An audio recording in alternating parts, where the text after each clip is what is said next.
Hello everyone, welcome to my channel Anurag YT. इससे पहले की क्लास में हमने जातीय मान, स्थानीय मान, रोमन संख्या इन टॉपिक को बहुत ही अच्छे तरीके से कवर किया था। आज के इस क्लास में यहाँ पे हम कुछ महत्वपूर्ण टॉपिक को देखेंगे। पहला टॉपिक है हमारा दशमलव का जोड़। इस टॉपिक से याद रखिएगा, आपके एग्जाम में 1 नंबर या 2 नंबर के प्रश्न जरूर पूछे जाते हैं, इसलिए इसे अच्छे से देख लीजिएगा। और एक बात याद रखिए कि दशमलव को यदि आपने हल्के में ले लिया तो थोड़ी सी गलती में ये आपका क्वेश्चन गलत हो सकता है। सबसे पहले याद रखिएगा, जैसे ये आपका सवाल दिया है 2.5 प्लस 0.6 प्लस 6, इसे हमें ऐड करना है। जब इस प्रकार से प्रश्न आपके एग्जाम में आएंगे तो इनको ऐड करते टाइम याद रखिएगा, सबसे पहले जो संख्या आपके दशमलव में नहीं होती, अर्थात जो आपकी संख्या पूर्ण रूप से लिखी होती है, उसको सबसे पहले इस प्रकार से लिखेंगे। उसके बाद इसमें हम अपनी ओर से दशमलव लगाएंगे और एक जीरो इस प्रकार से बढ़ा देंगे।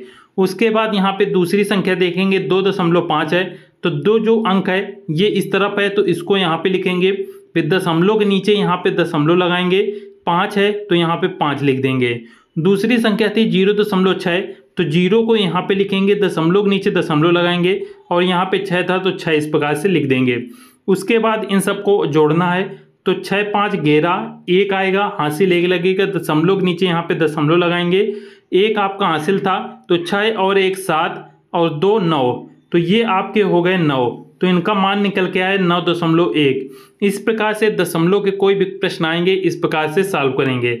जैसे दूसरा प्रश्न है 3.56 प्लस 0.9 को यहाँ पे जोड़ना है, तो यहाँ पे देखेंगे सबसे पहले 3.56 दिया हुआ है और दूसरी संख्या है 0.6, तो जीरो को यहाँ पे लिखेंगे, दशमलव के नीचे दशमलव लगाएंगे। अब यहाँ पे दशमलव के तुरंत बाद 9 है तो दशमलव के तुरंत बाद यहाँ पे 9 लिख देंगे। अब इनको जोड़ना है, तो यहाँ पे देखेंगे यहाँ पे नीचे कोई भी संख्या नहीं है, तो यहाँ पे हम अपनी ओर से यहाँ पे 0 मान लेते हैं। अब इनको हम ऐड करेंगे, तो 6 और 0 ऐड करेंगे तो 6 आएगा, 9 और 5 ऐड करेंगे तो ये हो जाएगा 14, हासिल 1 लगेगा। दशमलव के नीचे दशमलव है तो यहाँ पे दशमलव लगाएंगे और 3 और 1 हासिल का ये हो जाएगा 4, 4.46 ये आपका मान निकल के आएगा। इस प्रकार से दशमलव का कोई भी प्रश्न होगा आप सॉल्व करेंगे। जैसे दूसरा प्रश्न है 7.7 प्लस 7.77 प्लस 7.777 को ऐड करना है, तो यहाँ पे सबसे पहले 7.7 लिखेंगे। उसके बाद 7.77 है तो 7 के नीचे 7, दशमलव के नीचे दशमलव। अब यहाँ पे देखेंगे दशमलव के बाद 2 7 7 हैं, तो पहला 7 इसके नीचे, दूसरा 7 इसी के आगे लिखेंगे। अब यहाँ पे 7.777 हैं, तो पहला 7 यहाँ पे लिखेंगे, पॉइंट 3 यहाँ पे 7 है तो यहाँ पे 2 7 इसके नीचे और 1 7 यहाँ पे आगे लिखेंगे। अब इनको ऐड करेंगे। इनको ऐड करते टाइम याद रखिएगा कि यहाँ पे यदि आप ऐसे ऐड करने में समस्या होती है तो जो भी संख्याएं बची हैं यहाँ पे हम इसके नीचे 0 बढ़ा लेंगे और यहाँ पे 2 0। इसके बाद यहाँ पे एक संख्या बची है तो यहाँ पे 1 0। अब ऐसे में ये सभी संख्याएं भर जाएंगी और अब आप आसानी से इनको ऐड कर लेंगे। याद रखिएगा, दशमलव के बाद 0 बढ़ाने से इनकी कोई भी वैल्यू यहाँ पे इनमें कोई भी मान में परिवर्तन नहीं होता है। 7 में ऐड करेंगे तो यहाँ पे 7 आएगा, 7 7 ये 14 हो जाएगा, हासिल 1 लगेगा, 7 14 7 1 21, हासिल का 1 22, दशमलव के नीचे दशमलव 2 हासिल के थे, 7 7 14 7 1 21, 21 और 2 यहाँ पे 23, वैल्यू निकल के आई 23.247। ये आपका इसका मान निकल के आया 23.247। उम्मीद है कि आप इस प्रकार से दशमलव के कोई भी प्रश्न आएंगे इनको आप ऐसे ही रखकर आसानी से सॉल्व कर लेंगे। नेक्स्ट यहाँ पे प्रश्न देखेंगे, यदि संख्याएं 1000 के गुणज या अपवर्त हों। याद रखिएगा, ये जो गुणज होता है इसे हम अपवर्त भी कहते हैं। गुणज का अर्थ होता है मल्टीपल। जैसे किसी भी संख्या का हम पहाड़ा पढ़ते हैं, जैसे यहाँ पे 2 के गुणज पूछ लिए जाएं तो 2 के गुणज होंगे 2 4 6 8 डाट डाट डाट अनंत तक। इसी प्रकार से यदि आपसे 4 के गुणज या अपवर्त पूछ ले तो यहाँ पे 4 के अपवर्त होंगे, 4 को आपका पहाड़ा पढ़ना है, जैसे 4 4 8 4 12 4 16 डाट डाट डाट अनंत तक। तो गुणज या अपवर्त का अर्थ होता है कि जो दी संख्या हो उसको आपको पहाड़ा पढ़ना है। ये आपका गुणज और अपवर्त हो गया। इसको सरल रूप से आप याद रख सकते हैं कि गुणज का अर्थ होता है पहाड़ा पढ़ना। ये आपका गुणज हो गया। अब यहाँ पे प्रश्न पूछा गया है यदि संख्या 1000 की गुणज हो। जैसे प्रश्न आ गया 5000 का रोमन अंक लिखो, तो इसका रोमन में कैसे लिखेंगे? तो 5000 जब कोई 1000 की गुणज होती है तो याद रखिएगा उसके ऊपर जो संख्या होती है उसके ऊपर ये बार का चिन्ह लगाते हैं। यहाँ पे 5 है तो 5 को हम 20 लिखते हैं इस प्रकार से, और इसके बाद ये 1000 है तो इसके ऊपर इस प्रकार से ये बार का चिन्ह लगा दिया, तो ये आपका रोमन हो गया। इसका अर्थ है 5000। जैसे यहाँ पे है 50,000, यहाँ पे वैल्यू दी हुई है 50,000। अब इसे कैसे लिखेंगे? तो आपको पता है कि 50,000 को हम रोमन में नहीं लिख सकते, ये हमें नहीं ज्ञात है, किंतु हमें पता है कि 50 को हम रोमन में अवश्य लिख सकते हैं और 50 की वैल्यू होती है एल। तो यहाँ पे एल लिखेंगे और इसके बाद देखेंगे ये 1000 लिखा हुआ है इसके ऊपर, तो यहाँ पे हम बार का चिन्ह लगा देंगे। एल के ऊपर बार लगाने से इसका अर्थ हो जाता है 50,000। जैसे नेक्स्ट संख्या देखेंगे, नेक्स्ट संख्या है 10,000। तो यहाँ पे 10,000 की वैल्यू हमें नहीं पता, किंतु इस 10 की वैल्यू पता है। 10 का अर्थ होता है यक्स, और यहाँ पे देखेंगे 1000 इसके गुणज में है तो यहाँ पे इसके बार लगा देंगे तो ये आपका 10,000 हो जाएगा। इसी प्रकार से कोई भी प्रश्न आएंगे इन्हें आप आसानी से कर लेंगे।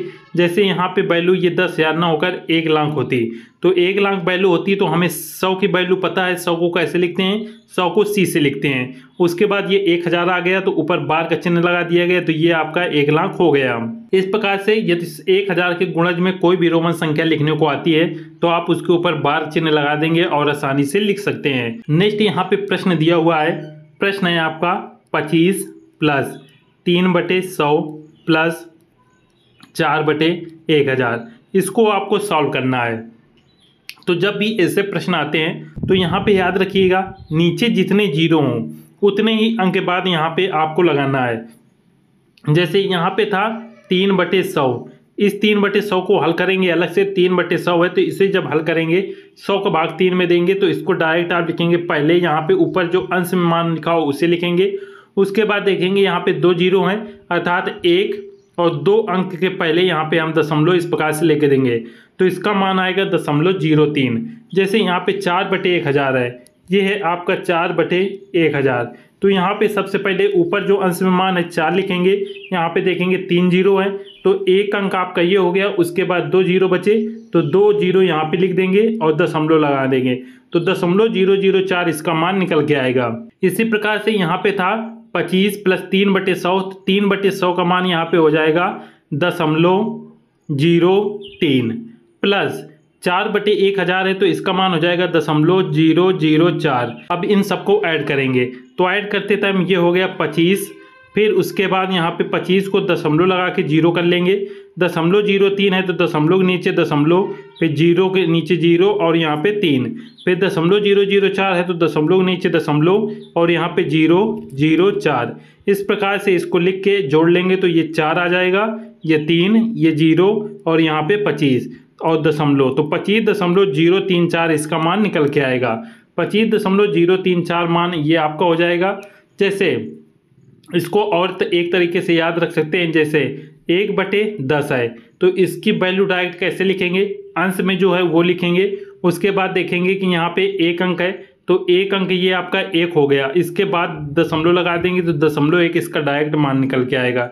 यहीं पे यदि 1/100 होता तो इसे जब भाग करेंगे 100 का भाग 1 में तो सबसे पहले अंश में 1 है तो 1 लिख देंगे, आपका ये 0 कट जाएगा। अब यहाँ पे 1 जीरो बचा तो यहाँ पे 1 जीरो लिख देंगे, उसके बाद दशमलव, तो 0.01 इसका मान निकल के आएगा।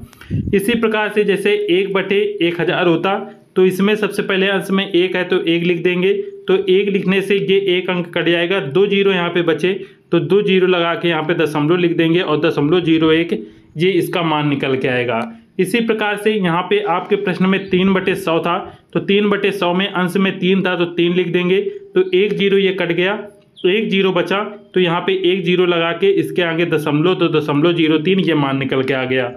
फिर था 4/1000 तो ये था आपके पास 4/1000, तो यहाँ पे पहले 4 लिखेंगे तो 1 जीरो कट जाता, उसके बाद 2 जीरो बचे तो इसके पहले 2 जीरो लगा देंगे, फिर दशमलव लगा देंगे तो 0.004 इसका मान निकल के आएगा।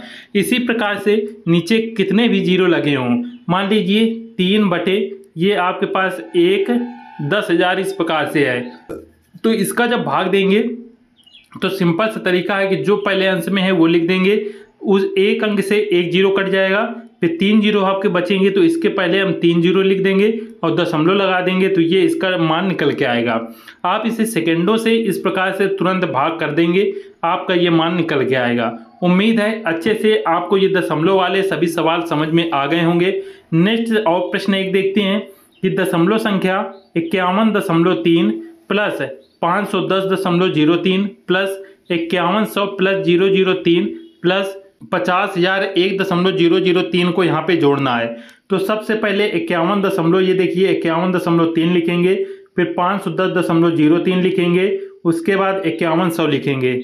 यहाँ पे एक चीज याद रखिएगा, सबसे पहले 51.3, अब यहाँ पे 510 है तो देखिए दशमलव नीचे दशमलव, फिर यहाँ पे 0, यहाँ पे 1, यहाँ पे 5 और दशमलव के इस बाद यहाँ पे 0 और ये 3, इस प्रकार से लिखेंगे। उसके बाद यहाँ पे 5100 है 0.003 तो दशमलव नीचे दशमलव लगाया जाएगा, 2 जीरो हैं तो इसके पहले 2 जीरो, फिर यहाँ पे 51, 1 और ये 5, इस प्रकार से, और दशमलव के बाद यहाँ पे 0, 0 और ये 3, फिर यहाँ पे 50,001.003 दशमलव नीचे दशमलव, फिर यहाँ पे शुरुआत हुई है 1 से, फिर 1, 2, 3 जीरो और यहाँ पे 5, फिर इसके बाद इस तरफ 2 और यहाँ पे 0 और ये 3, इस प्रकार से रखेंगे।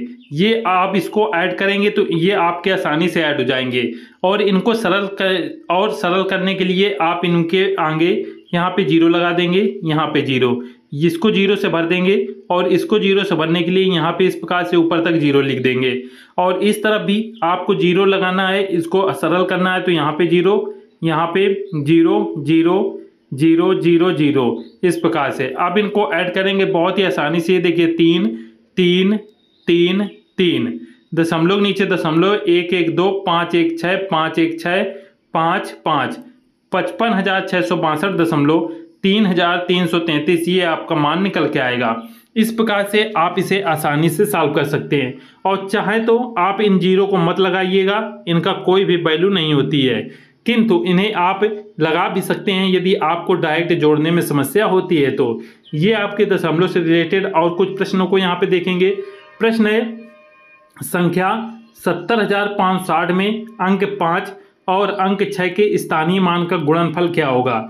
यहाँ पे संख्या दी हुई है 70,560 में, पहले 5 का हमें स्थानीय मान निकालना है। तो 5 का स्थानीय मान हमने आपको बताया था कि जो संख्या हो वो संख्या लिखेंगे, उसके बाद देखेंगे कितने अंक हैं, 2 अंक हैं तो 2 जीरो लगा देंगे तो इसका 5 का स्थानीय मान निकल के आया 500। उसके बाद अंक 6 का स्थानीय मान, तो यहाँ पे ये संख्या दी हुई है 6, तो यहाँ पे पहले 6 लिखेंगे, इसके बाद देखेंगे कितने अंक हैं, 1 अंक, ये 0 केवल बचता है तो 0 लगा देंगे तो स्थानीय मान निकल के आएगा 60। अब यहाँ पे पहली वैल्यू निकल के आई थी 500, दूसरी वैल्यू निकल के आई 60। स्थानीय मान का गुणनफल, गुणनफल का अर्थ होता है इनका गुणा करना, तो 60 और 500 गुणा करेंगे, 56 30 और 3 जीरो ये हो जाएंगे तो वैल्यू निकल के आएगी 30,000। ये आपका स्थानीय मान होगा जो कि 5 और 6 के स्थानीय मान का गुणनफल निकल के आए 30,000, ये आपका आंसर हो जाएगा। नेक्स्ट प्रश्न था 6 प्लस 6.6 प्लस 6.66 प्लस 6.666 का मान बताइए। ये देखिए 2022 की परीक्षा में प्रश्न पूछा गया था, तो इसे करने का तरीका है 6 लिखेंगे, दशमलव जीरो अपनी ओर से मान लेंगे, फिर 6.6 है तो 6 के नीचे 6, दशमलव के नीचे दशमलव और यहाँ पे 6, फिर 6.66 है तो 6 के नीचे 6, दशमलव 6 और एक और 6 है तो 2 6 यहाँ पे, इस प्रकार से, फिर 6.666। अब इनको ऐड कर देंगे तो मान निकल के आएगा 25.926 निकल के आएगा। देखिए 6 यहाँ पे हो जाएगा, 6 6 ये 12 हो जाएंगे, 6 12 6 18 1 19, 926 वैल्यू इस तरफ निकल के आएगी और इस तरफ 6 6 12 6 18 6 चौक 24 और एक हासिल के 25.926 ये आपके निकल के आया। ये प्रश्न आपका 2022 में पूछा गया था। नेक्स्ट प्रश्न है संख्या 7534 में अंक 5 का स्थानीय मान बताओ। तो यहाँ पे संख्या है आपकी 7534 में 5 का स्थानीय मान पूछा गया, तो यहाँ पे इस प्रकार से करेंगे, 5 लिखेंगे, यहाँ पे देखेंगे अपने मन में कि 2 अंक है तो यहाँ पे 2 जीरो लगा देंगे और 500 इसका आंसर आ जाएगा। नेक्स्ट प्रश्न है 3 अंकों की सबसे छोटी प्राकृतिक संख्या बताइए। तो याद रखिएगा 3 अंकों की सबसे छोटी प्राकृतिक संख्या आपकी 100 होती है और 3 अंकों की सबसे बड़ी संख्या पूछी जाती है तो 3 अंकों की सबसे बड़ी संख्या 999 हो जाती। 2 अंकों की सबसे छोटी संख्या पूछी जाती तो 10 और 2 अंकों की सबसे बड़ी संख्या पूछी जाती तो 99। इसी प्रकार से 4 अंकों की सबसे छोटी संख्या पूछी जाती तो आपकी 1000 और 4 अंकों की सबसे बड़ी संख्या पूछी जाती तो 9999। ये सभी याद रखिएगा, ये 2 अंकों की संख्या, ये 3 अंकों की संख्या और ये 4 अंकों की संख्या है। ये आपके प्रश्न में पूछे जाते हैं। नेक्स्ट प्रश्न है 6365 में 3 का स्थानीय मान बताइए। संख्या है 6365 में हमें 3 का स्थानीय मान बताना है तो यहाँ पे 3 लिख दिया जाएगा। यहाँ पे देखेंगे 2 अंक हैं तो 2 जीरो लगा देंगे तो इसका मान 300 निकल के आ जाएगा। डायरेक्ट आप इसे कर सकते हैं। नेक्स्ट प्रश्न था 3 अंकों की सबसे बड़ी संख्या की उत्तरवर्ती संख्या लिखिए। तो याद रखिएगा उत्तरवर्ती का अर्थ है कि दी हुई संख्या में हमें 1 जोड़ना है और यहीं पे यदि पूर्ववर्ती पूछ लिया जाता तो याद रखिएगा दी हुई संख्या में 1 घटाना था। तो यहाँ पे उत्तरवर्ती पूछा गया है इसलिए 1 जोड़ेंगे। उसके पहले हमें 3 अंकों की सबसे बड़ी संख्या ज्ञात होनी चाहिए। तो याद रखिएगा 3 अंकों की सबसे बड़ी संख्या 9999 होती है। इस संख्या की उत्तरवर्ती पूछा गया है तो इसमें 1 जोड़ देंगे तो वैल्यू आपकी इसमें 1000 निकल के आ जाएगी। दूसरा प्रश्न है किस संख्या में 5 का स्थानीय मान सबसे अधिक है। ये कुछ ऑप्शन दिए हुए हैं और इनमें बताना है कि किस संख्या में आपका 5 का स्थानीय मान सबसे अधिक है। पहली संख्या है 382.159। तो यहाँ पे देखेंगे 5 का स्थानीय मान इसमें निकालेंगे तो ये आपका हो जाएगा 5। और याद रखिएगा इसमें हमने बताया था कि इसके पहले जितने अंक हैं उतने जीरो रहेंगे और दशमलव लगा देंगे तो इसका मान 0.05 आएगा। और यहाँ पे इसको निकालेंगे तो ये देखिए 5, उसके बाद 2 अंक हैं तो यहाँ पे 2 जीरो लगा देंगे, उसके बाद दशमलव तो 0.05 ये हो जाएगा। यहाँ पे 5 के स्थानीय मान 5 और आगे एक भी अंक नहीं है इसलिए सीधे दशमलव लगा देंगे तो 0.5 हो जाएगा।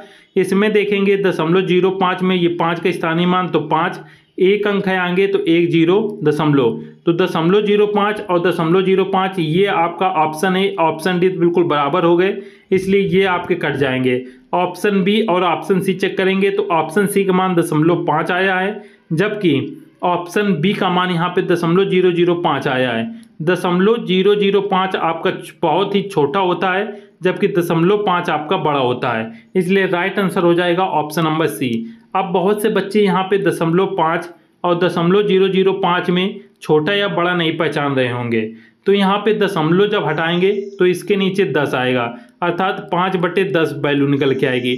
जबकि इसका दशमलव हटाएंगे तो यहाँ पे 5 और यहाँ पे देखिए 3 अंक हैं इसलिए यहाँ पे वैल्यू आ जाएगी 1000।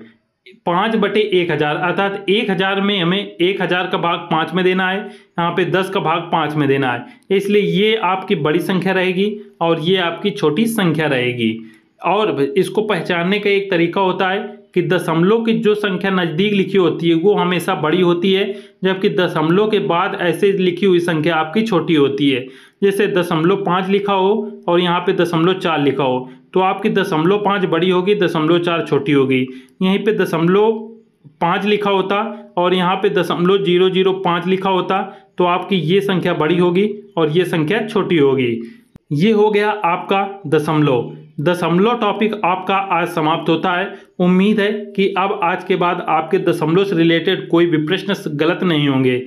याद रखिएगा इससे आपके 1 या 2 नंबर आपके अवश्य आएंगे इसलिए ये टॉपिक बहुत ही इंपॉर्टेंट था। इसी के साथ आज आपकी जो चैप्टर 1 है वो आपका कंप्लीट होता है। कल से चैप्टर 2 करेंगे जिसमें आपके गुणा की संक्रियाएं, एलसीएम, लासा मासा ये सभी टॉपिक रहेंगे। सभी लोग वीडियो को लाइक जरूर कर दीजिएगा और वीडियो को दोस्तों के साथ शेयर भी करते रहिएगा जिससे आपके और भी दोस्त हमारे साथ जुड़ सकें और अपने तैयारी को बेहतर कर सकें। मिलते हैं नेक्स्ट वीडियो में। जय हिंद।